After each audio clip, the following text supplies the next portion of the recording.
To call the meeting to order. Let's all stand for our pledge.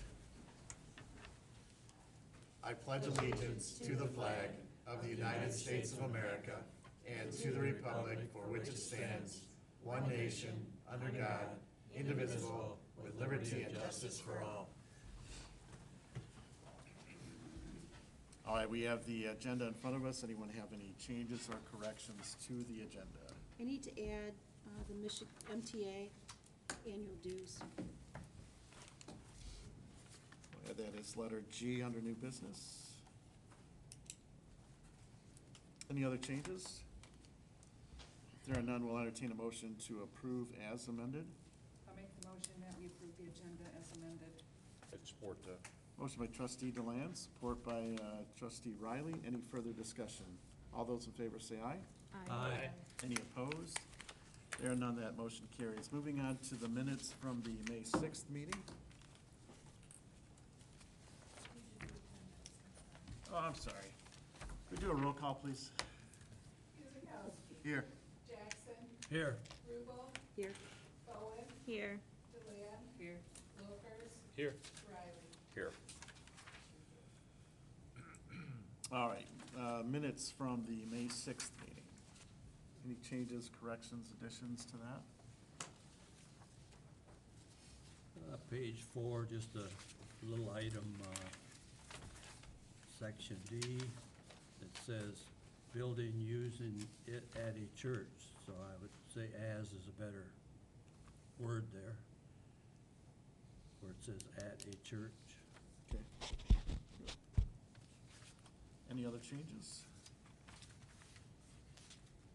All right, seeing none, we'll entertain a motion to approve as amended. I'll make the motion that we approve the May 6th minutes as amended. All right, we have motion by trustee Deland. Do we have support? I'll support. Support by treasurer Jackson. Any further discussion on that? All those in favor say aye. Aye. Any opposed? There are none, that motion carries. Moving on to consent agenda, we have disbursements totaling $113,435.69.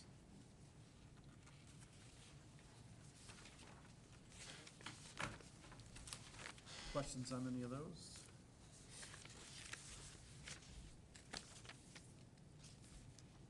All right, seeing none, we'll entertain a motion to approve the disbursements and receive and file reports. I'll make a motion to approve the consent agenda in the amount of $113,435.69. Pay the bills and file. I'll support. All right, motion by trustee Jackson, support by treasurer Jackson, support by trustee Bowen. Any further discussion? Roll call on that, please. Jackson. Yes. Bowen. Yes. Kuzikowski. Yes. Rubel. Yes. Deland. Yes. Lopers. Yes. And Riley. Yes. Motion carries. All right, moving on to boards and commissions. We have two tonight. We have the 4/16 road commission meeting minutes and the May 20th agenda for the road commission.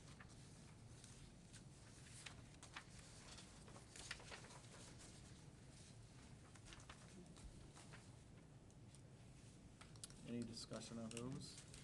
Do we have a motion to receive and file? I'll make the motion that we receive and file the road commission minutes. Motion by trustee Deland. Do we have support? I'll support. Support by trustee Bowen. Any further discussion? All those in favor say aye. Aye. Any opposed? There are none, that motion carries. Any public comment tonight? All right, we'll move on to new business. So we had talked a little bit about Brownfield. At that time, I think Mr. Teltow was out of town, if I'm not mistaken. So he is asked to come and speak on that today. He's also got some engineers from Fishbeck who are here to talk a little bit more about the Brownfield as well. So this time we'll turn it over to you. If one of you wants to step up to the microphone, I know you got a PowerPoint for us, so.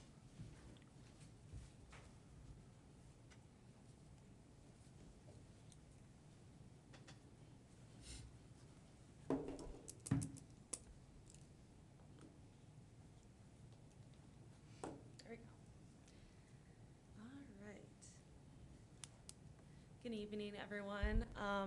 I'm Logan Mahan with Fishback. We're an environmental consulting firm, and we're helping with Bernie's project here. I'm a Brownfield project analyst, been with Fishback just over 3 years now, and I have my colleague here, Kirk Perschbacher. Kirk, do you want to introduce yourself? Yeah, Logan mentioned, my name's Kirk Perschbacher. I'm a senior Brownfield specialist, been doing Brownfields for 17 plus years. I sit on a Brownfield authority and a DDA and an EDC, so I do a lot of work with the developers, but also on the municipal side of projects too. So we're here today just to give a brief overview of what brownfields are and kind of lay some groundwork on what it really is that Bernie's kind of been talking about. So here's some acronyms that we might mention today. We'll try to keep it brief and not get too in the weeds, but as environmental consultants, we tend to speak in acronyms. So there's Area Median Income, which is AMI, Brownfield Redevelopment Authority, which is BRA, DDA, Downtown Development Authority, Housing Tax Increment Financing, and Tax Increment Financing. And then down at the bottom here, we have our agencies that approve these plans at the state level, which is Environmental, Michigan Department of Environmental, Great Lakes and Energy, EGLE, Michigan Economic Development Corporation, and the Michigan Housing Development Authority. So tax increment financing has been around for a long time, since 1996, but just recently in 2023, there was an amendment to the law that now allows for housing to qualify as a brownfield authority, and that's primarily to address the state housing needs that we have throughout Michigan and really honestly throughout all of the country. But Michigan came up with this as one of the tools that we can use to help create more housing. So what is tax increment financing? Essentially, it's looking at just a brownfield or a particular property that would be in a brownfield plan and looking at the base value. So continuing to do taxes on that parcel as it is today. And then it's just looking at the increment. So the difference between what is being taxed on the property today and then after the development, what the taxes are. So we're looking at the difference between the base value and then the future taxable value. So you continue to receive taxes on the base, and we're only looking at the increment would get deferred for the duration of the brownfield plan, and that increment would be used to reimburse eligible activities. So that's what's being used to help reimburse the project. And so the base value continues to go to the taxing jurisdictions as it does today, and then it's just deferring that increment. One of the misconceptions we see with Brownfield is that taxing jurisdictions are losing taxes when you do a Brownfield project, when in fact, as Logan mentioned, you're just delaying the gain, because if the project never happens, the taxes are never raised. So that's why everyone is remaining the same. The way we look at it is you're delaying the gain on that too. So that's one of the misconceptions we see a lot. So property taxes are what we're talking about here for tax increment financing. There's local property taxes, so that's not only, Kimball Township's taxes, but that's also the county's taxes. And then there's school taxes, which require state approval. So those state agencies that I mentioned on that acronym slide, that would be state education tax and school estate tax. So for, it says City of Grand Rapids, that's a typo there. This is specific to Kimball Township. I pulled the millages. So it's 23.7516 for if we just do a local brownfield plan, so just like those county and township taxes. And then with the state taxes involved, that increases up to 41.7516 taxes. So essentially what we're talking about here is that property taxes are we're not just talking about your taxes, we're talking about the greater taxes, like all of the tax bill. So also there's county support in this as well.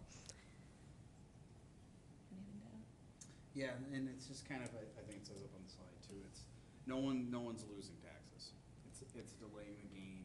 Obviously, when we look at a brownfield project, we look at kind of that ratio of the state millages to the local millages, so that in the end, for a project to work, it has to be beneficial for the community and the developer too. It's that partnership together that the community gets what they want out of it. The developer can make the project happen, and brownfield fills the gap. It's not meant to line anyone's pocket, so it gets a little bit off that slide. But that's kind of the role that we run into is how do we get a project that fits the need, but then also allows it to happen, but gives the community what they want to. So then we look at all those numbers combined. So, as I think some of you may be aware, Kimball Township is not what's considered a qualified local unit of government. So previously, when we were talking brownfields, there wasn't really a whole lot of gain for some of these smaller communities or rural communities that weren't considered a qualified local unit of government. Certainly, you could address environmental contamination, but that change in amendment now allows housing properties to be qualified for infrastructure improvements and site preparation, so that really broadened the eligible activities that core communities always had, but small communities like yours did not have access to. So it's really broadening the tool up to different things and like trying to really incentivize addressing this housing need throughout the state. So there's a little bit more of a benefit to a small township like yours where there wasn't maybe originally under the Brownfield statute previously because you weren't considered a qualified local unit of government or a core community. So brownfields can be qualified in multiple different ways. I know that when you hear the word brownfield, you automatically think, ugh, that sounds dirty, or like a contaminated parcel of land, which is like definitely the traditional definition of what a brownfield is. You could be contaminated, blighted, functionally obsolete, a historic resource, and then there's some other niche ones like a transit-oriented property and targeted redevelopment area. But the newest one is that housing property. That's what we're really kind of hitting on today, and that's the particular eligibility that Bernie's project would be through, and that is the one that opens up some of those other eligible activities that you didn't have before. So do you want to go through the eligible activities? Yeah, I can or? talk eligible activities real quick. So, like Logan mentioned, traditional brownfields are based on environmental remediation. That's kind of what the traditional activities were for a non-core community. So, traditionally in brownfield statute, all communities are eligible for what we call brownfield eligible or EAGLE activities. So that's a lot of the cost to acquire the property. So the phase 1 and phase 2, those are due diligence documents. And when I say acquire, I don't mean the acquisition cost, but it's the due diligence to buy it and be exempt from liability for any contamination. So those are statutorily approved in any community, whether you're in a core community or not. Included in that, we have removal of underground storage tanks, disposal and removal of contaminated soil, dusting issues on construction sites. So anything related to contamination is covered in any community. Couple of the niche ones, industrial cleaning, if you have to clean up a property that has oil on the floors or leftover material in containers.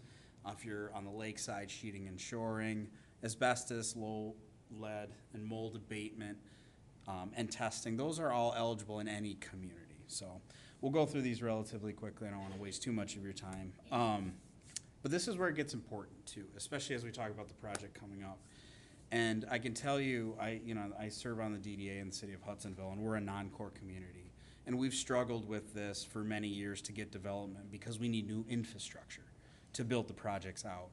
But there's no mechanism. There wasn't a mechanism to get reimbursement for that. So that's where the housing comes in. So what we call MSF, non-environmental activities, traditionally, in traditional brownfields prior to 2023, those are only eligible in core communities or properties under the control of a land bank. And the first one we're going to go through is public infrastructure activities. That's a big category that smaller communities that are non-core have struggled with in the past. But the housing property, when you qualify a property as eligible under housing, it opens up that core community status for non-core communities. So in Kimball Township, all these activities are included as reimbursable under Brownfield, and that's a big part. So we're looking at, bike paths, roads, boardwalks, water, city sewer, municipal water, roads, anything you need to on the public infrastructure side, those are now reimbursable. And a community that was non-core wouldn't have been eligible. So from a developer standpoint, you can make a lot of projects happen now that that housing definition allows that core community status to be open.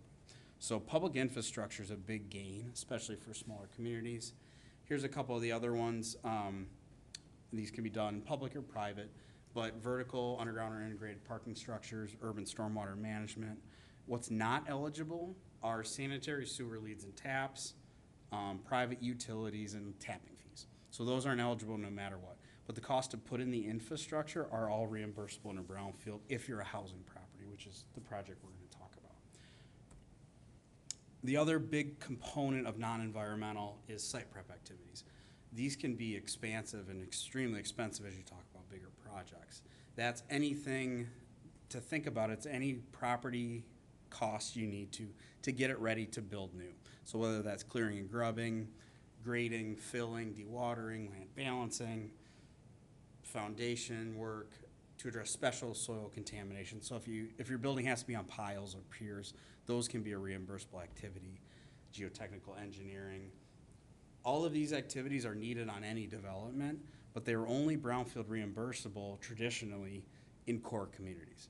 So as a non-core community, you would not have been eligible for these reimbursements unless you had a core community status. But that housing allows you to do that too. So that's a great boon for that. A couple ineligible ones, topsoil, landscaping, underground sprinkling, lighting, and then eligible activities that are kind of in this miscellaneous category, soft costs. So the cost of doing site engineering related to response activities, same thing with architecture, as long as they're related to an eligible activity, admin costs, contingencies, and then preparation and implementation of the brownfield plan. So the cost to prepare the plan for the developer or the cost to implement the plan from the city or the community, excuse me, can be a reimbursable cost too. But these are only eligible in core communities with the exception of adding in housing in the land bank too. So housing TIF itself, that's the next side of this. We're not gonna spend a ton of time in it, but what it comes down to is there's a big housing need across the state. We know that, state legislator has noticed that. So what they did is they enacted the legislation, excuse me, in 2023 to allow housing properties to be core community, or to be the core community to be status to be available to non-core communities for housing projects. The project we're talking about is not going to get into the affordability, the affordable housing project. That opens up different incentives, but I don't want to get in that too far because that's not the project we're talking about, isn't getting into the AMI ranges. But when you do have affordable housing, you can get the cost gap to keep a project affordable. So whether that's the ability to, if you have $10,000 in a house, to reduce that cost to sell it to someone who makes within that 80 to 120 AMI, you can get that as a reimbursable cost. Same thing with rentals, so it's to offset the rent increase to keep projects affordable. So that's the only difference between the affordable housing and just housing properties too, is that cost gap. So this project doesn't have cost gap, so we won't go through it too much. Do you kind of want to take it from here? Yeah, I can. Cool.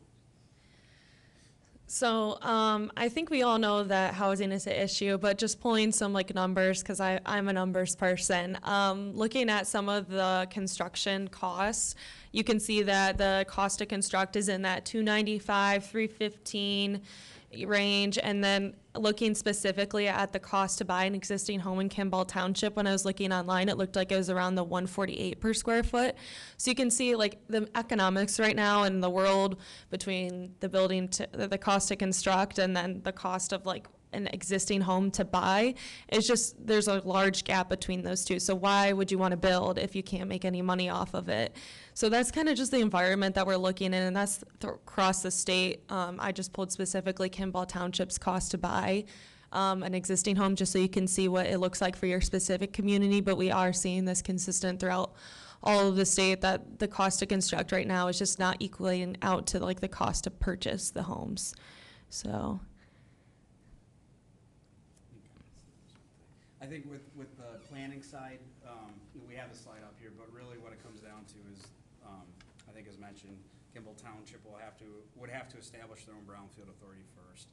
Once that's established with all the state way to do that and all the hearings, then the developer would come forward with a plan. The plan would get reviewed by the brownfield authority, then ultimately by you, and then it would be in place. So it's a longer process to go through. The benefit of having a brownfield authority for your local community is you control your own fate with projects. So I know where I live in Hudsonville, we have a county-wide authority. So the county is voting on projects in our city. So you have people that don't necessarily have the same interests in mind. So when you have your own authority, it allows you to control what projects you like to see, what incentives you like to give. So that's why I do think it's important when you have projects and you have the capability to run them to have your own authority. that's just a couple parts of that. And I won't go too far into this, but obviously there is a cost to implement these brownfield plans. Fishbeck does this throughout the state. We help other authorities kind of manage them. So, you know, if you're not sure how to implement them, we're happy to help with that as well. So that's just kind of what this slide says. We want to be cognizant of everyone's time too, so. Yeah. We kind of went through the basics of brownfields, but I think we'll have a developer come up, just kind of give them a little bit of talk. Brittany, if you want to talk a little bit about your project, and then we'll kind of just open the floor to questions you guys have.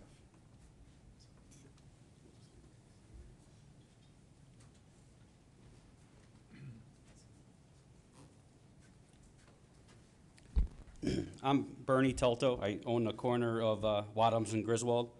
And just like they said, the problem we're having is with all the new rules and regulations, I can't really speak to the building aspect of it because I'm not a builder, not a house builder. I'm an infrastructure and underground guy. And with all the new rules and regulations, everything is costing so much more. Pipe, retention ponds, road regulations. It's not as much as the house cost is skyrocketed in the last 5 to 7 years. So have infrastructure costs, and I go on it by like a per lot basis. You know. In most communities, 5 years ago, 7 years ago, you know, you could get a buildable lot for $35,000 to $50,000, and you still very well could in Kimball Township. But with all the new rules and regulations, to construct a subdivision now, we're going to be in the upwards of $70,000 plus to have a buildable lot with a road, sanitary, sewer, water, storm, gas, electric, etc. And I'm asking for help. If I don't see anyone, I do it myself, so I know what the costs are, and any new subdivisions have to pretty much follow by all these same rules, and with these costs being so high, it doesn't matter if you're in Macomb Township or Kimball Township, the cost to develop, dig pipe, put them in the ground is about the same. And you can't get the same dollars in Kimball Township than you can in Macomb Township. And that's what Fishbeck is trying to do, help me find a bridge to gap that funding. And that's the long and short of it. Yeah, and I think just one last point before we open up to questions is exactly like Bernie mentioned. He wants to do the project, but the gap right now is the infrastructure. And a mechanism that could fill that gap could be Brownfield TIF to reimburse the infrastructure, to build it out, to make sure that the houses could be sold. So that's kind of what we're looking for, and we appreciate everyone's time too, and just kind of want to leave any time available to questions you guys might have, and happy to answer as best we can. All right, anyone have questions? I've got one. What would be possibly a con that towns would not want to be involved with Brownfield? I mean, it sounds good to me. I've spoke with Jeff. I mean, it sounds like a win-win. You know, I was present at the county commissioner meeting with what was going on in Algonac, and they strongly opposed it. And I didn't understand exactly why. I mean, people spoke of it's welfare for contractors, and I don't really see it that way, but I mean, what are the downsides of it? I can speak a little bit to this, and maybe Kirk might have to jump in as well. So that Algonac project, it did go through the city level, and they did support the project. In that case, the county Brownfield Authority was the mechanism that we were going through. So the county Brownfield Authority supported the project and went to the city. The city commission or city council, I can't recall which one it is, but they supported the project and went to the county board of commissioners. There was some residents that went to the county board of commissioners meeting, and I think some of the comments were a little bit of misguided, thinking that Uneducated. thinking that brownfields are always just contaminated properties, and the difference is that this tool has been opened up to try to fill the housing gap. It's not just for contaminated properties anymore, so we're not creating a brownfield in your town. This is an existing property, it's a green lot. We're just trying to help find something to give Bernie some incentive to fill that gap in order for him to make his project work. So I think in that case, it was a little bit of miscommunication and hopefully a little bit of 101. We were trying to kind of hopefully answer a lot of those common misconceptions that we see throughout the state. I think the pro of having your own brownfield authority is that you can choose however you want, like what projects you want to support. Like Kirk mentioned, the county is not going to be involved in this in terms of approvals. You do get support from the county millages, so you don't need to go to the county board commissioners for approval, but you do get their support in terms of the incentive and millages. So that's kind of how I would answer that. I don't know if that answers your question fully. Yeah, I mean, it almost seems like having a brownfield authority almost throws an extra tool in my tool belt. It makes me more it definitely does. viable and valuable. It is, I guess, a downside, I guess, would be in admin, like you have to run your own authority and do the management on it, but there is fees built into the brownfield plan that you can take out to support those costs. So you can pay for staff time that was dedicated to running the brownfield authority, doing, you know, the treasury, calculating the taxes and whatnot. So there is built-in ways that you can cover any sort of costs that you would see as part of establishing or running the brownfield plan. And at the end of the plan, you can elect to do what's called a local brownfield revolving fund.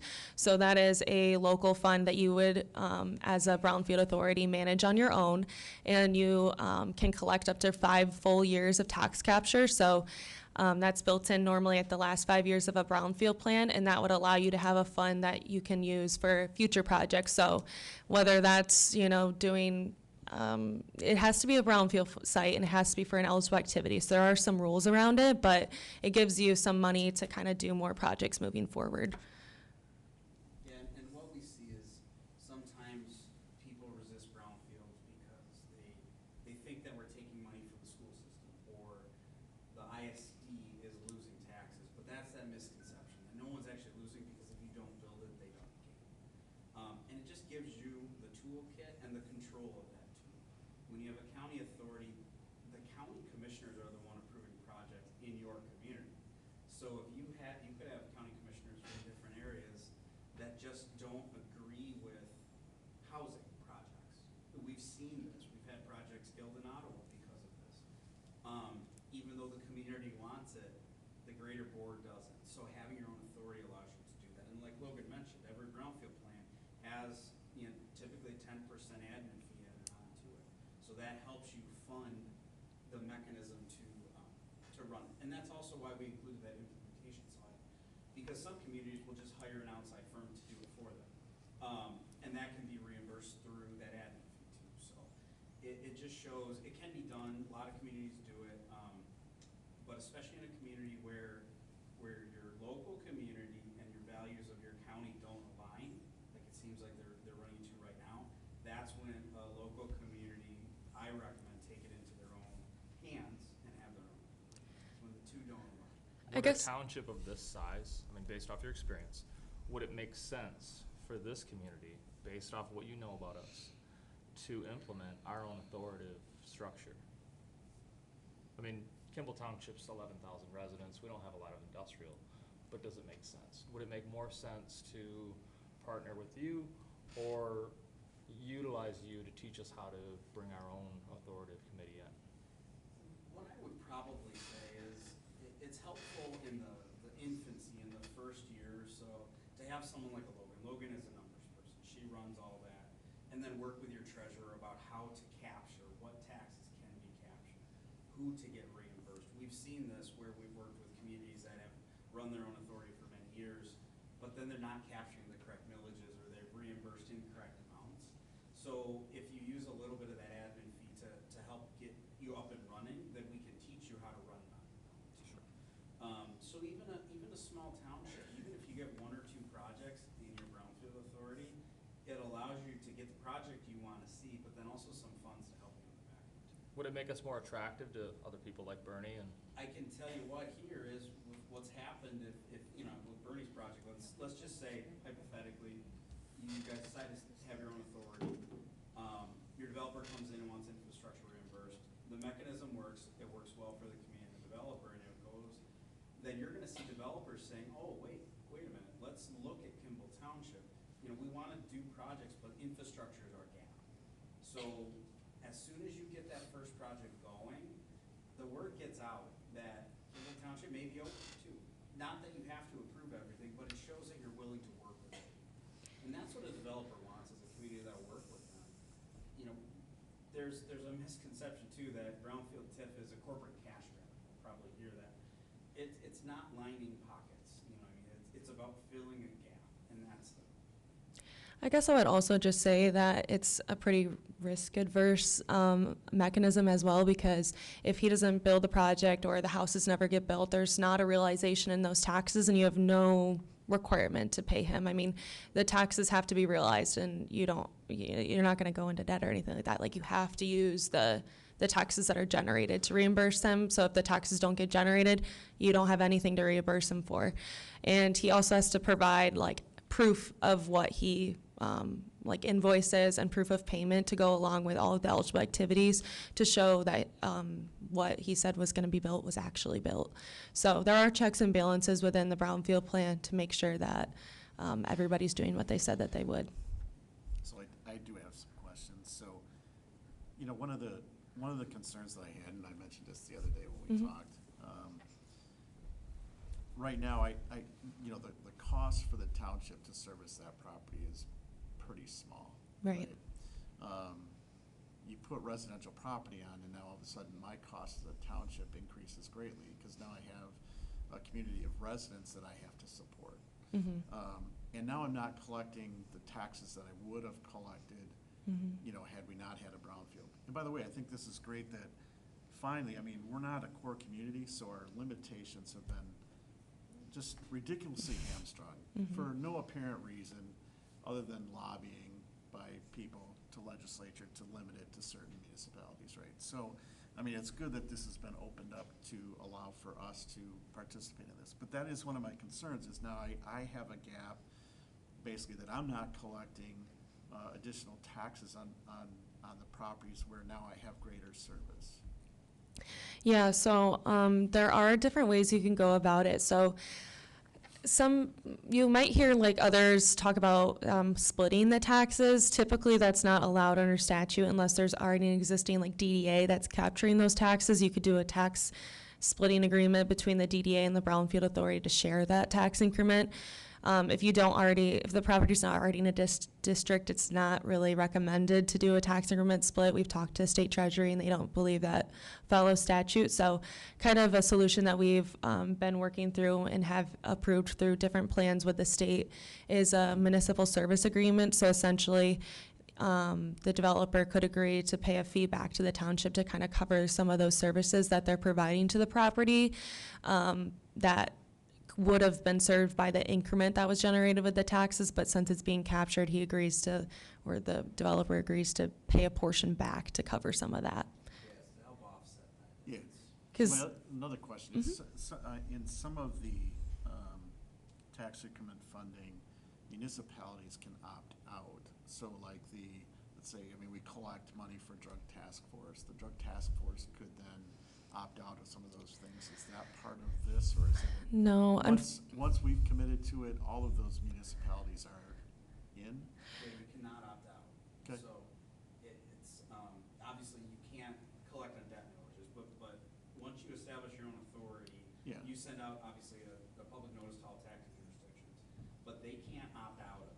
Okay. They could come to your public hearing and say, we don't like the project, Right. but you still would have, but yeah, you cannot opt out of it. Okay. yeah, and that's a good point, Kirk. It doesn't collect any debt millages, so I don't know if you have any debt millages here, but the Brownfield plan is not able to collect debt millages or special assessments. So if you have any special assessments, they can't capture those either. Go ahead. But in the long term, it's a windfall for the township.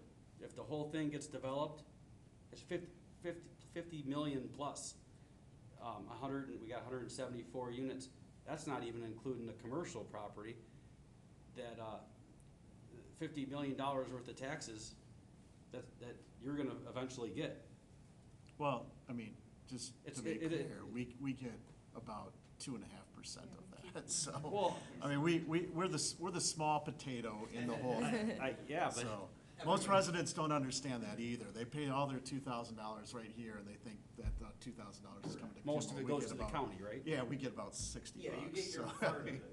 It's not I wouldn't necessarily call it a windfall, but it would definitely be to our advantage, so. Who sits on the Brownfield board and how is that determined? Yeah, Do we set that up as a board when we set up a Brownfield? That's all determined by the township board, or how does that work? Yeah, so the way that's set up is you guys kind of, your township council here will seat the authority. So what a lot of communities and smaller groups do is they'll seat it along with a different group. So an existing board you already have in place, if you have the right members, you can just elect them to be Brownfield authority members too. So like we have in Ottawa, I think I mentioned I sit on an Economic Development Corporation and a Brownfield authority. We're the same board there too. We're just, we keep separate meetings. In communities that have downtown development authorities, a lot of times they'll keep the DDA and the Brownfield together.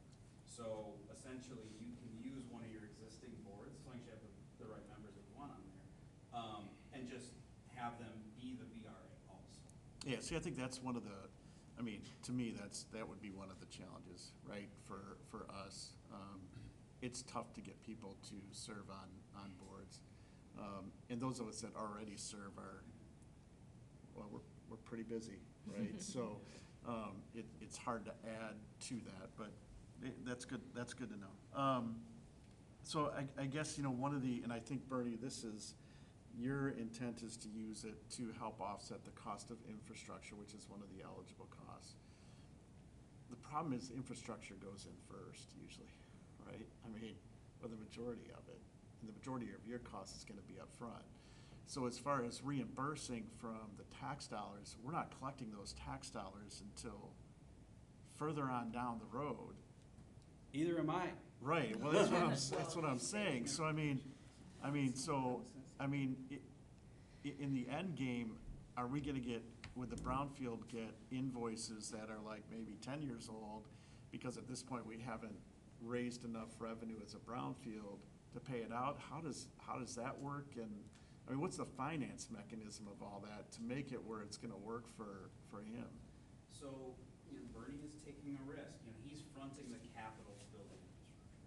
Now, what he can do, a bank can collateralize the TIF, because they, obviously, penny gets filled out, they have a mechanism to show that will get reimbursed.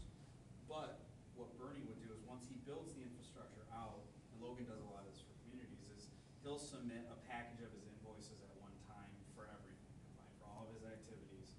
That'll go in front of your Brownfield Authority and ultimately, or from the Brownfield Authority for approval. Then essentially that just gets added to the reimbursement pot for the project. So then every year as the taxes come in, You're paying that treasurer works to determine what portion can get reimbursed, and that goes back to him. But it's just, the pot is there, and whatever is there reimburses him. So there is a risk on the developer side, but also too, he has more incentive to build it out quicker because he gets reimbursed quicker too. So it's kind of both sides of that coin where he's gonna front the capital, understanding that he's gonna get reimbursed over, 15, 20 years, whatever that period ends up being. But it's his best interest to see that property develop quicker to help that timeline out, or to build a second phase that could generate more taxes to reimburse it too. So, but you guys, like Logan mentioned, the big part is, let's say there's $2 million in infrastructure, but over 30 years, which is the max term, there's only 1 million taxes generated. Bernie gets reimbursed $1 million. You guys have nothing you need to do above what is generated. So that extra $1 million that was eligible just is not reimbursed. You don't have any liability. Who makes the determination on the length of the Brownfield? That is your Brownfield Authority and your township. You guys determine what you want to see. A lot of communities will look at how long the developer needs it from all of their performas. Some communities will say, we're ending all projects at 15 years, no matter what the performa looks like. So it's up to you guys to see what you want for your community. Does that length of Brownfield impact, it obviously would impact you, because I mean, if we limit it to 15 years, now our ability to collect on that is gonna be smaller. I mean, what's gonna be the impact on the project with that? Or have you done finance studies to kind of have some general idea of how long that needs to be, or? That's what Logan does. Yeah, it really just depends on the project, and so we could present to you all like some pro formas or financing evaluations for what would be best, but it still is ultimately your decision. I'll also just mention that there is you can statutorily up to 5 years delay the start of a brownfield plan, so it could give him 5 years to start building out the project. Whatever increments built off just those 5 years would continue to go to the taxing jurisdictions. Then 5 years in, once hopefully some houses are actually constructed and there's actually more revenues there, so you're not just capturing, $10 to give to Bernie, you're capturing something more significant, that's when the brownfield plan timeline could start. So My other question, I mentioned this as well in the meeting, is how does this impact housing prices? So, I mean, if someone builds a house in Kimball Township, and we have a lot of people that will just buy a lot out here on the west side of Wadhams, and they'll build a house, right? They turn around, they sell it, and they're gonna sell it. They'll probably make some money off of that. So my question is, though, is on this, is it going to underinflate the price of the house, which would, because all of your assessing is based on sales dollars, right? So it's just a mass assessment, and sales studies are a part of that assessment. So are these houses gonna be underpriced? And if so, I mean, that kind of is a negative to my community, because then my assessed value of properties is gonna go down. yeah, I don't know, Bernie, if you wanna talk Your about. Kimball Township, $148 a square foot, that was the average in Kimball Township. There's nothing gonna be nowhere near $148 a square foot, there's gonna be way higher. So it's gonna raise the averages around the whole community. These are all market rate homes too. Yeah, so So who's gonna buy them? I mean. the market will One of kinda. the reasons that people come to Kimball Township is because, the housing is affordable at whatever rate it is, $148 a square foot. I mean, so that's one of the attractive things about this community, is that it is affordable for people. They buy down in Macomb, it's gonna be way more, so I guess that's one of my concerns, is this impact on housing as a whole in Kimball Township. I And think what the way to impact look at will it be. too is, with the project, and what we look at too, what Logan was mentioning, is we work with the assessor and get an idea of what the whole project would be taxed at completion, and that's how we figure out roughly how long it takes.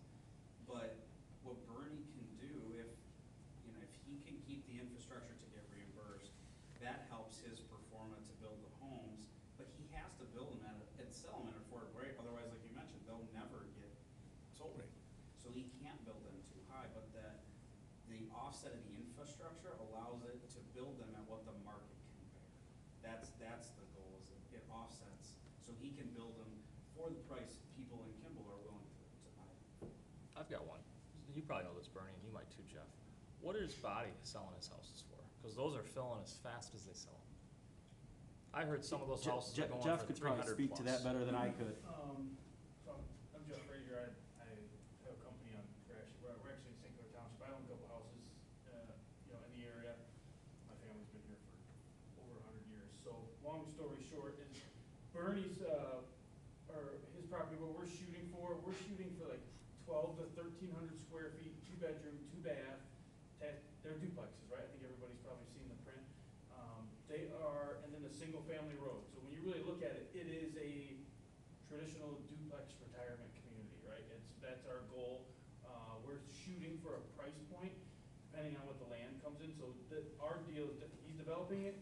I'm agreeing to take them all and build them all, and turn and sell them. So there's no skin in the game for the Brownfield money for me per se. Besides, it makes it affordable for him to build it.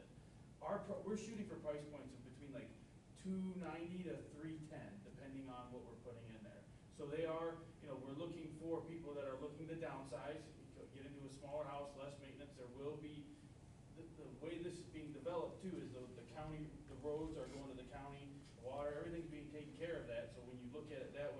not an HOA that's gonna have outlandish funds that 25 years from now, the roads collapse and you're saying, who's gonna pay for this, right? I know that's happened in the past that you guys inherit those back, right? So we're putting everything in place to avoid those issues, and put in a quality, subdivision that's gonna maintain its value. So I know down Griswold, there's probably, a handful of houses on that road that are gonna sell for $300,000+.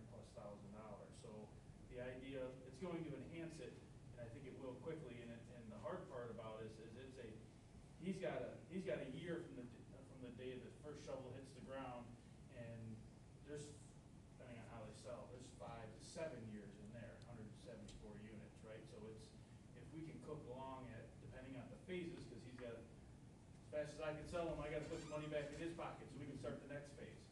So it's a never-ending cycle, and then you get to the end, 7 years, the economy's there and the interest rate's there, because all the profit for us is really in the last 2 years, right? It's all that side of it. So that's what we're looking at doing, is that side of that. So as far as, hope that answers your question as far as market value, right? That's the idea. Rob, I've got a friend in town, you might know her, Deanna Westfall.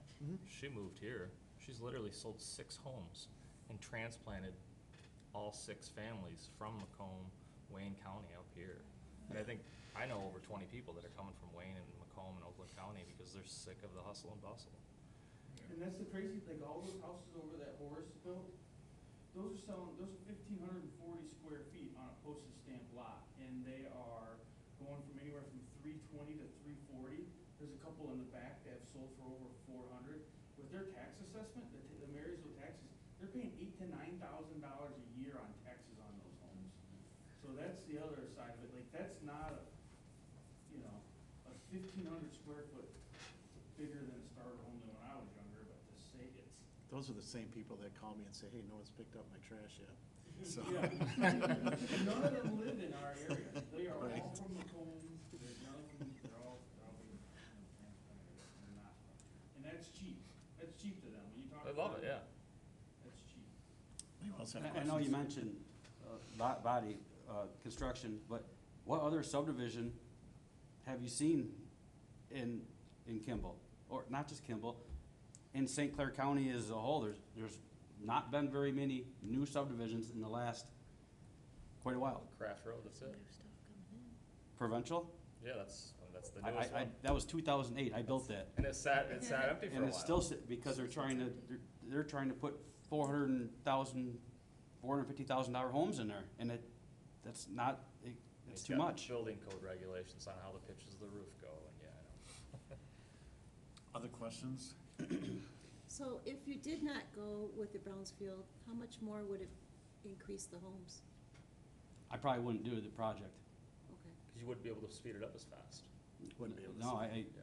at the price. So Jeff, I mean, because we were talking about timeline earlier, what's your timeline and how fast do you think you could build homes? Because that's the bottom line. We want to make sure the money goes back to the pot. Like, That's all market driven, Yeah. you build it and they will come. You gotta put it out there and hope it sells. I think it's going to sell.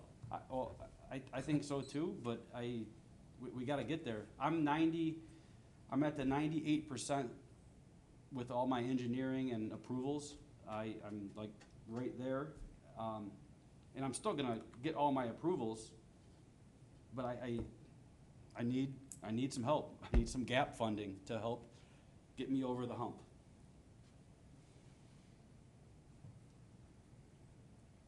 Other questions? So what are next steps? So as a board, what would we have to do moving forward, or what's the decision that we have to make? I guess my question is, like, on the Brownfield, are we deciding to move forward on a Brownfield and then filling in all the details? Or do we get the details up front and then decide to move with a Brownfield? I mean, to me, there just seems like a lot of questions there.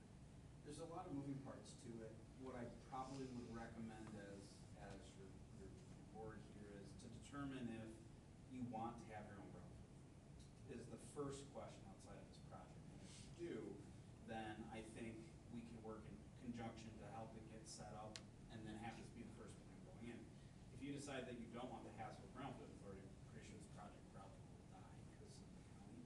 But I think the mechanism first would be establish the authority, get that in place. Once that's up and running, then the plan would be created to file it in. Now, if you guys, before you establish your own authority, you wanted to see how long the reimbursement would take, that kind of a process, we could put those numbers together just to get you an idea of how long that particular project would take. I think that would be helpful, just to see that. Yes. Or at least have some idea of what that is before we Go forward, yeah, and move understand. forward, but. I'm sure we could probably put something together, just to give you an idea of what it would, the basics of it could look like. And it won't be the exact thing, but, then you can, before you establish, go through that process, you could see that this project could be something you could support. That's probably how I would probably recommend moving forward, is maybe getting, your trustee here, or some information about how long that project would take, seeing if you guys kind of get your flavor on if you like it. And then if you do, full steam ahead with establishing the authority, and then the plan will come right behind that. You're talking 174 units. Yeah, but that's all 5 phases. First phase is only 54 units. I just did some figures on 174 units, so you're talking 300,000, that's an SEV of 150,000. Comes to 26,100,000 taxable dollars. So I just did it. altogether, I mean, we gotta Yeah, take a lot you're of right. pieces out of that, That's right. yeah. So And that, that's just the residential portion. right. There's a commercial strip too. Yeah, there's eight potential commercial buildings along Wadums. And you're only looking for support of the first phase, right? Yes, and I'm only looking for support on the first phase. You can only do one at a time, so I'm not asking for If we to do it. do phase 2. Let's see how phase 1 goes and then go to the next step. Because you could amend another plan later if there was another ask.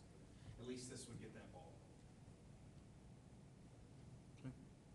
And one thing just to add to it, something to look at this at, because now that it's opened up to this municipality, is it really is, not even just for this project, but it's dry powder in the keg. Like if something comes along and there's, other infrastructure work that needs to be done, it's a viable option. You're already there, you already have it. Now it's, pull the trigger and not have to have long driven out concession meetings of what are we gonna give up to do this, right? We can move forward quickly. Okay. Other questions? All right, so can you guys provide us something so that we can, how quickly can you turn that around? Depends on Logan's schedule. We'll work with Bernie to work on something. Yeah, so I mean, what we'll do is we'll bring it back, once we have that additional information. So however quickly you wanna work on it is how quickly we can bring it back, I guess. Yeah, we can do that. I guess from Bernie's perspective, just obviously no approvals in place at all, but in general, do we like the idea of possible TIF and this kind of a project? What we don't wanna do is spend work to just automatically have a community say we don't really want it. You know what I mean? I wanna be cognizant of that. It seems like the discussion is great. Obviously, we'll look at all the metrics, but in general, is it a type of a project you guys would like to see here in the township? I mean, I think it's worth hearing. I'll just say that. Perfect, that's all I don't wanna put anyone on the spot today. I don't think that would be fair to them, but. These guys aren't free. No, I understand that. I'm on board with it. Yeah, I mean, so I think all of us have an open mind about it. I think it'd be interesting to see some community feedback on it too, but, at least I think we're open to the discussion on it, so. And that's honestly much appreciated. Just, we do sometimes go into communities where the answer is a hard no. And if that is, it's just good to know upfront. I mean, we've used tax increment financing before, so I mean, Pepsi across the street there was one. Brown Aerospace, which was in the Air Industrial Park, was another. So I mean, it's not like we haven't used it before. It's just a matter of understanding a little bit more about how this works with housing, because it's so new. So I think it leaves me with a little bit of an uneasy feeling, but you guys have answered all the questions that I had, so. We'll get you some more information and a little bit more about the background Yeah. behind it Okay. and what the project could look like, and we start there. Sounds good. Okay. Thank you very much for your time on it. Everyone Yes, good with thank you that? so much. Okay, thank you, appreciate it. You just want the information emailed Email's fine, yeah.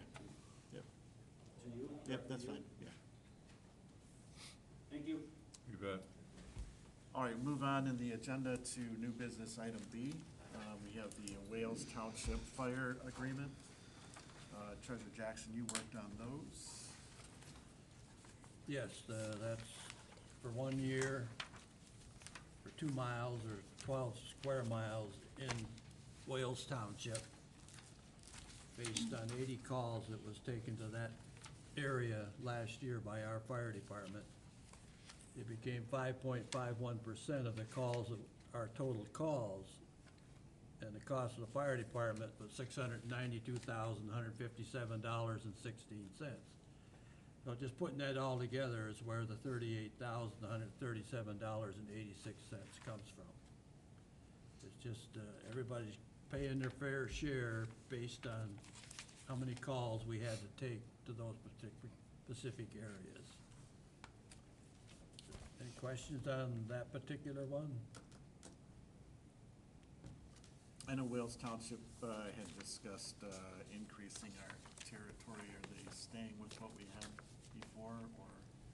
Yeah, they thought about it. I had some figures for that too. It was kind of based that if you take the 38,000 and divide that by 2, you get 19,000. So for every 6 square miles, it would run about 19,000. We thought of going to Wales Center Road, that would have added 19,000 more to that figure, which would be 57,000. So, and then we were going to, there was talk of getting some of Emmett's territory all the way up to their, almost to their village on the north side of Wales Township, and that would have added like another 1.5 miles, so it would have added another $27,000 to that figure, so we'll be up in the $70,000 to $80,000 range. But apparently Emmett and Memphis came down a little bit in their demands for funds, and they decided to stay the route that they are right now and deal with it later. Okay, any other questions on that? All right, so we have a motion on the Wales Township contract. I'll make the motion that we approve the Wales Township Fire Protection Agreement. All right, we have a motion by trustee Deland. Do we have support for that? I'd support him. Support by trustee Riley. Any further discussion? Roll call on that, please. Deland, Yes. Riley, Yes. Guzekowski, Yes. Jackson, Yes, Rubel, Yes. Bowen, Yes. Locust, Yes. motion carries. All right, next we have the Clyde Township. That one's $12,874.12. yeah, that one was based on only 1.86% of the calls to Clyde Township to make the figure come out to $12,874.12 based on the same cost of the fire department. And that's where that goes. That's just, just parts of, southeast part of Clyde Township, more or less. In there, the Westwater, Atkins Road in that area. All right, do we have a motion on that one? I would so move. Motion by trustee Riley. Do you have support? Somebody say it? I thought George did. I'll support it. All right, support by treasurer Jackson. Any further discussion on that? Roll call on that one, please. Riley, Yes. Jackson, Yes, Guzekowski. Yes. Rubel, Yes. Bowen, Yes. Deland, Yes. Locust, Yes. motion carries. All right, next we've got St. Clair Township. yeah, that same figure's used there. St. Clair Township had 50 calls, which was 3.44%. Based on the cost of the fire department, the figure comes out to the, it's on the second page, I've got it here, $23,810.21. If you look where the area is there, you got Wadums Road, north of Gratiot, Jaeger Road, east and west of Wadums, west on Jaeger Road to Mayor Road, south on Mayor Road to Gratiot Road, kind of that block in between Gratiot and Jaeger and Mayor, in that area, back to Wadums. All right, do we have a motion on the St. Clair Township contract? I'll make the motion that we approve the St. Clair Township Fire Protection Agreement. All right, we have a motion by trustee Deland. Do we have support? I'll support. Support by trustee Bowen. Any further discussion? Roll call on that one, please. Deland, Yes. Bowen, Yes. Guzekowski, Yes. Jackson, Yes. Rubel, Yes. Locust, Yes. and Riley. Yes. Motion carries. All right, moving on to ordinance 157. So this is the ordinance that we've talked about a couple times related to employee benefits. After Treasurer Jackson and I spoke, I just did up a quick amendment to ordinance 157. So we would amend section 2, which had specifically stated 40 hours, documented hours is added, the word documented. So originally that was 40. Federal law now is 30, basically makes you full-time, so we changed the language there to say 30. And then section 5, which is where we had most of our discussion, that if someone waived, what would they get in, per the ordinance at that time, it was 50% of the cost of the healthcare. And so this would change that. It would change it to a maximum of $250 per covered individual, and then also require receipt of proof of coverage through another provider and proof of the premium cost, which I think is what the board was asking for, so that's what we did. Questions on that? Does that make sense? Is that what we were looking for? And then there's just your standard language, so obviously this doesn't affect any other portions of that. We always put in a severance or severability clause in there, that if one portion of the ordinance is deemed to be inoperable by court order, the rest of the ordinance remains in place, so. All right, do we have a motion on that one? I would make the motion, are we making a motion to Adopt ordinance 157A? 157A. Okay. Yep, I'll support it. Motion by trustee Bowen, support by trustee Deland. Any further discussion on that? Roll call on that, please. Bowen, yes. Deland, Yes. Guzekowski, Yes. Jackson, Yes. Rubel, Yes. Locust, Yes. and Riley. Yes. Motion carries. All right, so then we have a resolution, because in looking at this, we had made a motion a while back to pay for the supplemental insurance for the billing clerk upon her partial retirement. We had not adopted that in a resolution, so I wanted to clarify that and put it in a resolution so that moving forward, it was clear what our intent was. We did approve it by a motion, but I thought it should be part of a resolution. And unfortunately, we didn't get a resolution number, so. I was gonna say, what's the number? Should be 27. Yeah, I think 26 or 27. We'll call it 27. I'll make the motion that we adopt resolution 2025-27. All right, we have a motion by trustee Deland. Do we have support for that? I'll support. Support by treasurer Jackson. Any further discussion? A roll call on that, please. Deland, Yes. Jackson, Yes. Guzekowski. Yes. Rubel, Yes. Bowen, Yes. Locust, Yes. and Riley. Yes. Motion carries. All right, moving on to ordinance 141. That's the blight ordinance. So I wanted to get that in front of you so that we could have some discussion on it. In talking with some of the trustees, I know there's been some concern about some of the blighted properties and what can we do to make the ordinance more effective. I know one of the suggestions was to increase the fees for violation through a civil fine. unfortunately, state law does prohibit that. So the state law maximum, and I did include that for you in MCL 41-183, the maximum civil fine is $500 per loss. So that option is out, but we can certainly look at or consider other things if we would like to. I know there's been a lot of discussion about the house on Sturtevant. Can we itemize violations? What do you mean by itemized? So like, get them for $500 for every little thing, so it adds up to the point where you're just bending them over, so they have no choice but to, I believe we probably could. cause I mean, I think, $500, like, with the junkyard, he just does whatever he wants, well, you know, we'll sit there and nitpick you. so I guess, and I don't wanna make decisions based on one property, right? So Yeah. I think we ought to make decisions based on what we are overall good and how enforceable those things are. I guess my question is, do we feel that something like that would bring compliance? I don't think so. I don't think so either. I'm not, I know who they're Yeah. referring to, and it's just like, I don't think so. I mean, for anybody, Unfortunately, really, yeah. I mean, the problem is, and again, I think, you know, what, our goal isn't to fine people, right, or to punish people, our goal is just to get compliance and have them fall in line here, so. Clean your property up, man, it's not, Right.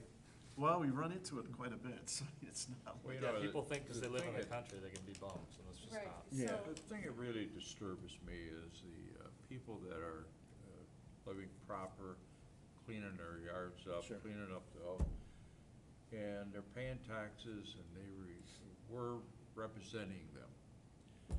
And for somebody that leaves the junk there, pays the fine, and just still leaves the junk there, and how, to me, it's disgraceful to have them. There's gotta be a way, you know, we can raise the fines to, can't go above at first I had a thought of raising it up high enough to shock them. But at this point, we can't do that because of our legislative at Lansing, which doesn't surprise me. But the problem I have is these people are paying the fine, still got the junk there, still got the vehicles. I was just told the other day by one of the subjects that called me originally and said last week, which I was gone last weekend, but last week they brought in more vehicles, more stuff sitting around, and even bordered on this lady's property. You know, it's hard to say, well, we can't do this, we can't do that. As far as I'm concerned, I just read through here, we had 30, yeah, I added them all up here, how many we had.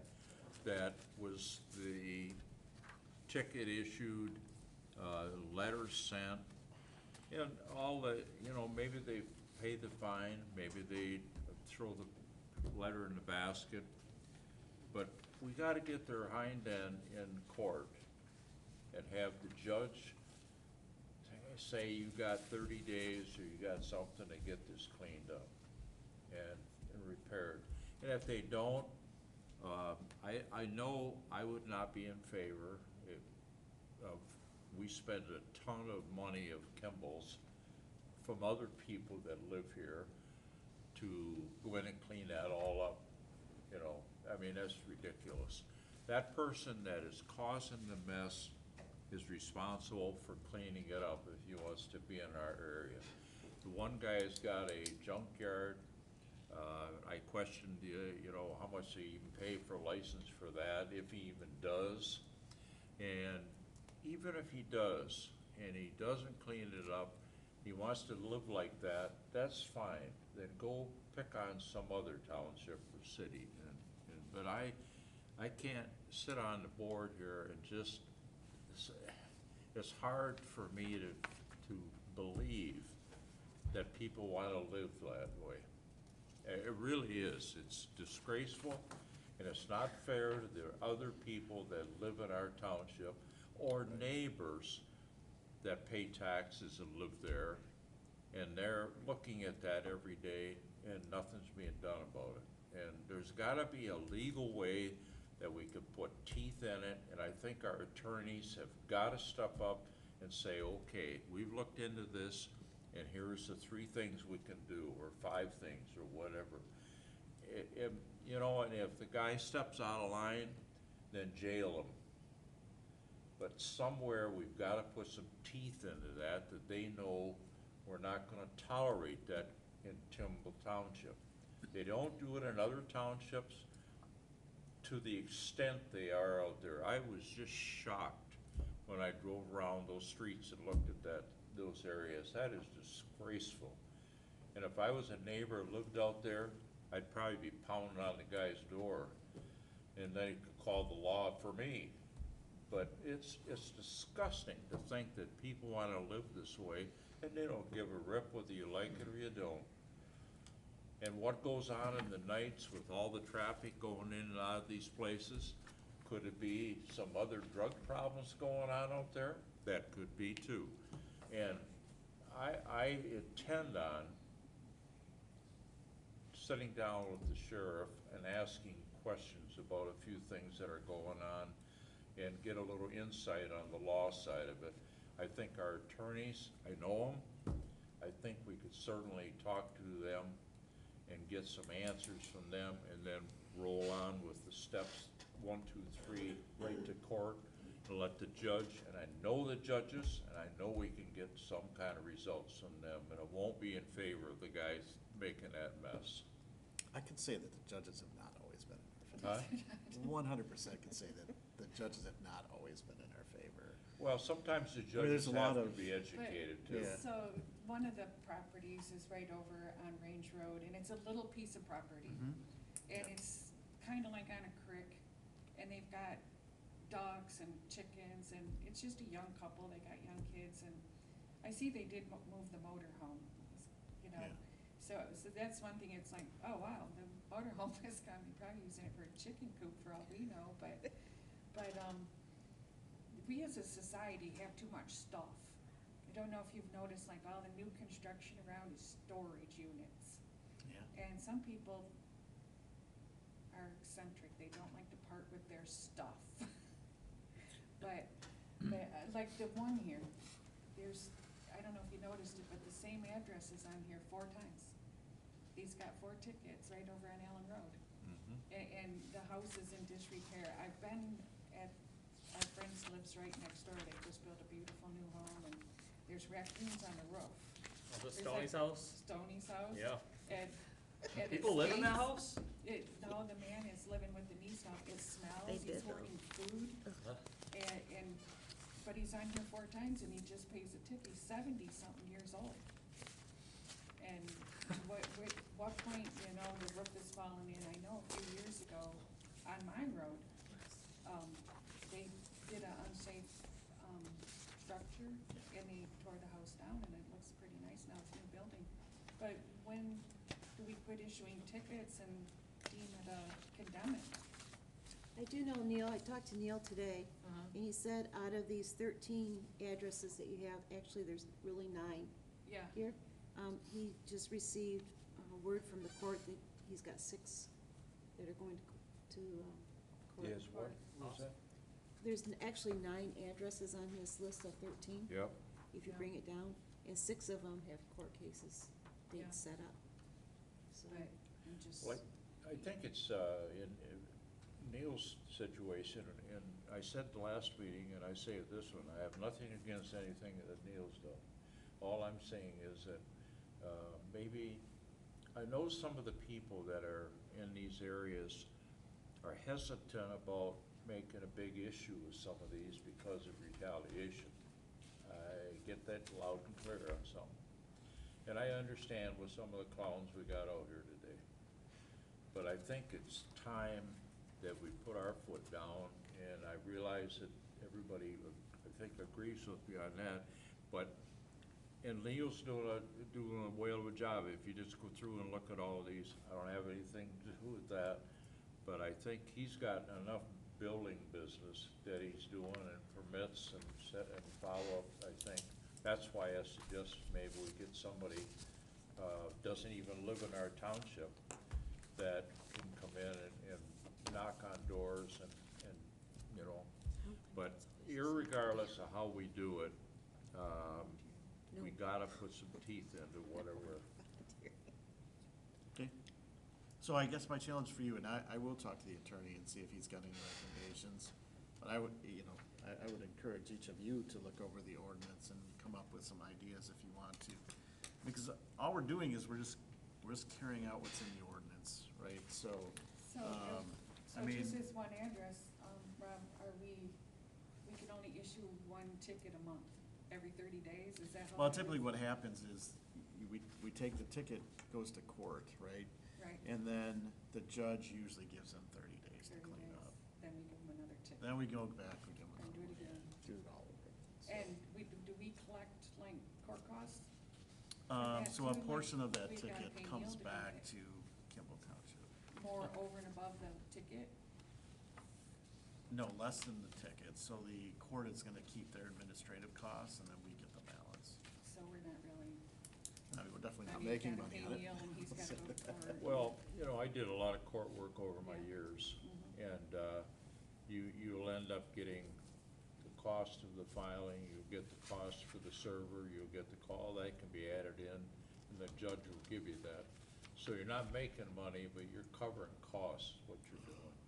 And I think that's fine, at least we're getting that, we're not losing money. But the thing is, we gotta have some teeth into it to get these people to understand, we gotta clean up. Okay, so define the teeth for the next meeting. The what? Define the teeth for the next meeting, You so we betcha. can add it to the ordinance. Okay. I think the big issue is the state. They've got, it don't matter if you're a resident or a commercial business, the fine is the same. Right. So $500 to a junkyard Who does, operator like, who does is nothing. condemnations, is that, you know, like, the house isn't livable, it's got, Yeah, no, we can Raccoons do and that. cats We can, living in it. the problem is if we condemn a building, we're gonna have to tear it down. So the cost of that last time was somewhere in the $15,000 range. But now you have no house, right? So the person's not gonna pay the taxes on it. It goes into tax foreclosure, and then the county wipes off the lien that you just placed on there. So we never collect on that, so. the neighbor would buy that property in a heartbeat. Yes, but I mean, we're not ever gonna, I mean, the Because- likelihood if we tear a house down, the likelihood that we're gonna reclaim the cost of that is pretty small, Yeah. which is fine. I mean, if we need to do that, we need to do that. The bad part is, it's like, now there's a brand new house next door, we couldn't even like do it, trainings, you know. Right, yeah. I think Mr. Yeah. Stein had a house over there that he That we burned donated down. to the fire Yep. department or something, but this Is- one is one of those old Insel brick houses too, so then you got. Is the scrapyard within the township, the one on Griswold? No. Could we, cause I'm sure he uses them to take his scrap cars, could we form a deal with them and say, don't accept cars from him? Cause you're just talking, they make good money scrapping cars, can we say, hey, listen, No, this- we've actually, we've done just the opposite. Neil has worked with scrapyards to try to encourage him to take vehicles there and get them off his property. So, yeah, I don't wanna negate that, because we want They the are all vehicles off the gone, road so it's now. kind of a catch-22 there, They're but. not out on the road anymore, these. one of the residents told me since the last meeting, he's been decent. I don't know what that means, but they said there's been no cars in the road, Yeah, so. but that's, but the ones that are parked all over and cross driveways and on, infringing on neighbors, that's wrong. I looked at it on Google Earth, it's quite a property. There's a lot going on in those woods. You betcha. Like, it goes from road to road. It's huge. Okay, so we'll bring that back to the next meeting. MTA dues. Go for it. So our annual dues for MTA is $7,537.54. We've also been doing the premium education package for $1,900, which would bring $94, $37.54. Yep. 94, 43754. We do use MTA a lot. First of all, they advocate for townships, which is really important. There's a lot of legislation that's been bantied about in the past to eliminate townships or eliminate some of our services that we provide. And the problem for residents is the further, government gets away, the less control they have over it. I mean, just look at your federal government. What say do we have in federal government? None, zero. However, on a local level, you get to come and sit before a board and tell them how you feel about things and have a say in things. So MTA has stood pretty strong and firm on those things. They also send us out communication to let us know when there's pending legislation so that we can advocate on behalf of our citizens. And then obviously we use them for, they won't give us legal counsel, but we can ask them questions somewhat related to that, and they can give us some answers at no cost. So all of that's pretty important to the township. Questions? All right, do we have a motion on that? I'll make the motion that we pay MTA dues $94.37.54. All right, we have a motion. Do we have support for that? I'll support. All right, we have support by trustee Bowen. Any further discussion? All right, roll call on that, please. Deland, Yes. Bowen, Yes. Guzekowski, Yes. Jackson, Yes. Rubel, Yes. Locers, Yes. Riley, Yes. motion carries. All right, moving on to audience participation. Any audience participation this evening from anybody? Yep, go ahead. You step up here to the microphone.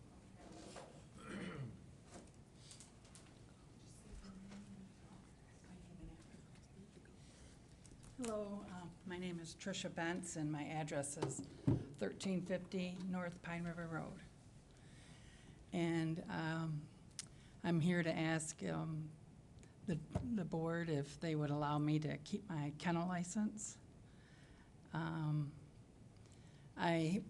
This winter, my daughter ended up losing her kidneys, and she went on dialysis.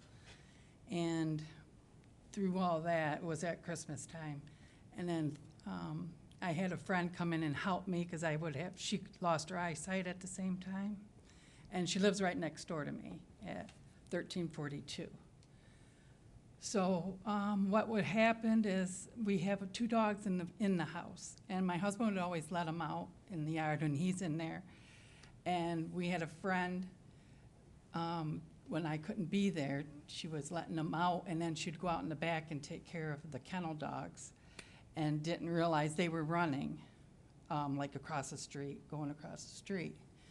And I didn't know, the neighbors never told me, but they had complaints, and I'm just asking if I could have another chance and not lose my license.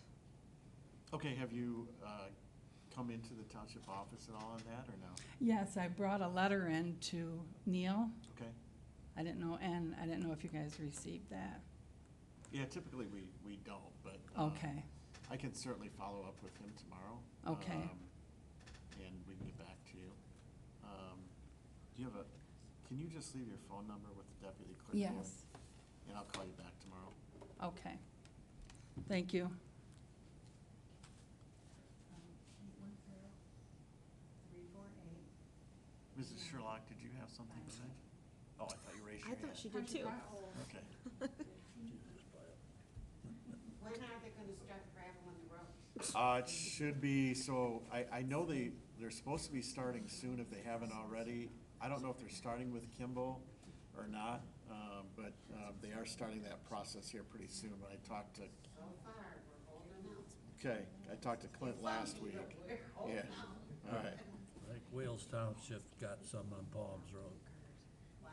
I think Wales Township got some gravel on Palms Road. Oh, did they? All right, so we'll move on to officers' reports. So I'm sure some of you have heard that we've had quite the fiasco going on with Stan Railroad. So I sent them a letter after Thursday's fiasco, and I got a response back. So the manager of government affairs for CN is going to fly in tomorrow, and we're gonna meet with him on Thursday. He has told me that, he's gonna find a resolution, so I hold out some hope, but I'm not certain that he's gonna be able to do it, but, at least somebody with some power will be here to help with that. He did ask if this is, and I expressed the concern about a current situation, but he also asked if it's an ongoing situation, and I expressed that it is, and he said that he would look for a permanent resolution to resolve that altogether, so, he seemed pretty firm in his commitment to do that, so that'll be Thursday. Can you, I was out of state for the last week, and what transpired? Well, I mean, the train was stopped for at least, I think, 45 minutes. There on Allen Road, so during Little League. Channel 4 News tonight. So you had a lot of people trapped, not only the normal residents who I was trapped there for are an there, hour. but, and then, Megan was way behind me. so I had contacted the CN police that day, and she got back to me right away, and they had the train moved, but, then another train came in and blocked it again, so I don't understand why they have to stop there. You've got a train yard If a they couple were miles stopped away. there, why can't they So break that why they train can't down? just stop there, I I don't don't know, but understand. We were there so long, But people these- got their lawn chairs it's out, not sat in just- the road. It's Griswold Road, it's all over the place, they just sit there. I mean, I just don't understand, they used to be able And to break the we train were in always half. under the impression Another of they can't traffic block the road. road for more than 20 minutes, but they can as long as they contact like the fire department or. No, they actually, there's no, the federal law, under the Commerce Clause, There's no limit. there's no limit. We just say. And they have great lobbying power, and so you're probably never gonna see a limit, but, obviously, this gentleman was willing to at least hear us and, look for a solution, so. No, years ago, before the Michigan Road pass was put in, there was a train that was stopped, and in that line of cars was a patrol car. And the chief there went up, and captain of the train was sitting there, and he was issued a ticket. And when I heard that, I thought, really? But who's gonna get that? Well, that went in a basket, you know, that was something that was never handled. But I mean, way back, they kinda look at everybody and say, well, you can't do anything about this, you know? That's terrible. Yeah, so hopefully we'll have some answers on Thursday. Also on Thursday, 6 PM, we have a meeting here with Eagle. This is not a statutorily required meeting, so I'm glad that Eagle is accommodating us on this. I did ask for an in-person meeting, simply so people could be familiar with the consent order with the landfill. So they'll be here to answer questions. They're gonna do a presentation. I expressed some of our concerns and some of the concerns that I've heard from residents, so they'll try to address all of those. So that's at 6 o'clock here on Thursday. County officials will not be here, because the county already had a meeting on the consent order, and people were able to ask questions of county commissioners at their county commissioner meeting. So this one will be directed specifically towards Eagle and their role, in the consent order. Then the following Thursday, will be the official hearing on the consent order. That, hearing will be conducted, via, I don't know what they're doing, Zoom or however they're doing it. We are gonna broadcast it here, so if people want to come here, for the official hearing, they can do that, so that'll be the following Thursday. I believe that's also at 6. In case you didn't notice, the Blue Water Fallen Hero banners are up. Thank you to the fire department for getting those up. They look really nice. Appreciate that. Community cleanup went really well. We were hauling out dumpsters nonstop. So, last count was 11. I think there may have been 12, but I'm not 100% sure. But that's the most we've ever had. Generally, we're right around 6. So to have that many tells you how much stuff we're getting rid of in a day. Thank you again to Hammers Contracting, who supplied the dumpsters at no cost to us, provided the staff. Thank you to Paul, who comes out here every year and just does a fantastic job. He had a very busy day, pretty much nonstop on the road, just taking out dumpsters. Last meeting, we talked about board wages. I didn't have time to put that together, so we'll have that on the next meeting. We're also having some problems with volume on the recordings, so of the meetings. So I found a way to fix that through software, but it's a little bit time consuming, and it takes up a lot of memory on my computer. So I actually ran into issues with capacity, and so I had to go in and delete a bunch of stuff to kind of make it work. So it sounds a lot better when I do it, but it's a little bit of a process to strip out the audio, increase it, and put it back into Is it covered by, should it be still under warranty? Yeah, I mean, it may just be, there may be a setting somewhere. I haven't talked to Blue Water yet about it, but there may be some way that they can adjust that. I know that if we adjust the microphone volume in here, we get feedback, so we're not gonna be able to adjust microphone volume too much in here. But If you turn the volume up high, you will hear everything. You just have to turn your volume up high. Oh, yeah, once I upload a video, yeah. So I'm trying to avoid that. I'm trying to make it so that it's a little bit more normal, so. That's all I have for today. Clerk Rubel? The cemetery, the flags are going out. Jake Gregg, who's one of our DPW workers, and his family went out Sunday and put up for all of Section 3, and then they also did 3 other cemeteries.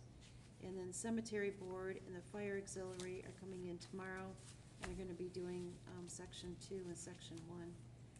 The Smiths Creek American Legion normally does it, and we found out purely by accident that they are no longer doing it. So I had to do some soupy shuffling to get them all set. And then with the cleanup, I could not fill the time slot of 1 to 3, so Jason Hyde donated his time to come in and take that time slot for us. So And the community with service workers. the Well, service workers 2 of the worked. 3. 2 of 3, yeah. I Were think there was a lot absolutely of stuff, I fantastic. don't think that we would have been able to Yeah. No, put them in the dumpster they, without them. they worked hard. Pretty hard. So that's all I have. Treasurer Jackson? Not a whole lot going on, I just go through the financials and go from there. Cash distribution count, $2,045,948.57. Public fund saving account, which is the one used for the sewer system on Range and Gratiot, $535,021.98. Tax account, $55,732.24. I spent Friday night here getting the personal property all up to date. Trust and agency, $49,198.53. Utility account is at $1,250,413.77. For a total cash value of $3,936,315.09. We have, now we just have 4 CDs out there, because I brought Chase's in. Huntington's to $279,794.20. Tri-County, $269,802.13. North Star, $266,481.54. ADP is at $105,085.17. For total cash on hand of $4,857,658. $4,857,658.13. That's primarily all I have. Starting to get close to tax time again. I'm getting a lot of requests for bills already. I'll bet you are. All right, Trustee Lokers. Right, like mine up front. I don't have nothing. All right, Trustee Deland? I got a question for George. When we're doing the, contracts with the other, townships and stuff for the fire protection, and you said, that we were thinking about going all the way out to the village at Emmett, do we have a distance limit, like for like response time? Yeah, we don't want to do that one. It was something that Wales Township was having trouble with getting a contract that they wanted from Emmett.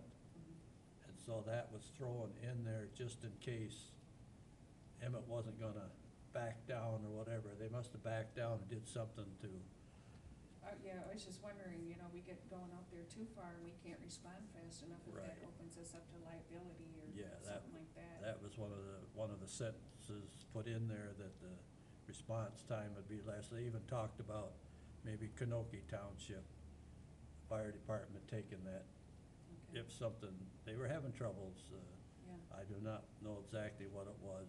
They have a fire millage, so, Okay. And another thing, out here in our parking lot, what's the deal with that? Or is that like the manhole? That's a stormwater drain. So does the DPW raise that back up? Or No, do have to we've approved already to have it fixed, and I keep calling the contractor. Okay, I was just. I see have the him actually on pylons out speed there. dial on my phone. Know how far that can sink.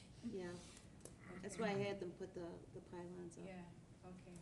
And another thing too, I was handed this, letter about opposing the bigger trucks,